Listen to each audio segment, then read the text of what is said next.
tayo ay magpaganda ng bahay.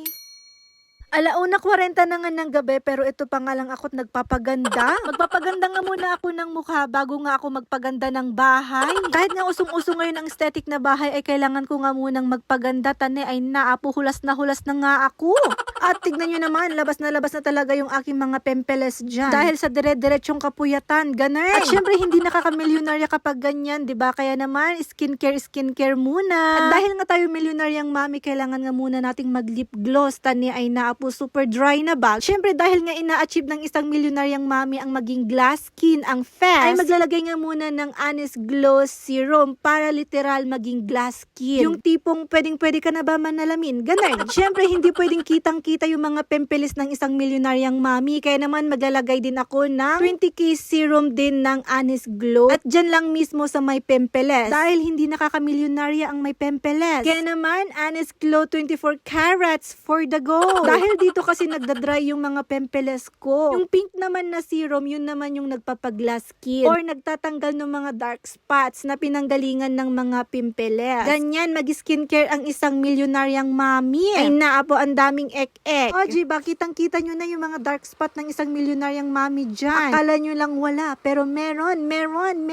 Charis. At alam nyo ba, nakasama yan sa mga milyonis ko. Ang mga milyonis kong dark spot, charis. So, ganun pa man, kailangan talaga nating effortan yan para matanggal. Pero kahit pa paano, thankful pa rin naman ako dahil paunti-unti natatanggal na yung mga milyonis kong dark spot dyan. At syempre, sa tulong ng mga serum na ito, kaya naman, mga mamis, mga kamilyonarya kong mamis, kung gusto nyo rin magpa-glow, yung link ilalagay ko lang ulit dyan sa my comment section. At ito na nga yung papagandahin ng isang milyonarya for today's video. Ang DIY na cabinet ni Daddy Dandan. Yan yung mesa ng computer namin na pinagtagpi-tagpi ni Daddy Dandan. At gusto ko naman maging aesthetic ang itsura, kaya naman lalagyan ko nitong wall sticker na attach. O diba, madali na lang talaga sumabay sa Team Kahoy at Team Puti ngayon. Lagyan mo lang ng wall sticker, ayan, magiging aesthetic na. Yung wall sticker nga ng room namin ay hindi ko pa nga nailagay dahil nga sa ulan ng ulan. Kaya naman, ito muna ang aming cabinet, ang ating papagandahin for today's video. At ito na nga yung kinalabasan kahit papaano naging aesthetic na. Syempre, lalagyan natin ito ng magiging ka-brand collab natin. O, diba, manifesting brand collab. Marami ng space para sa inyo.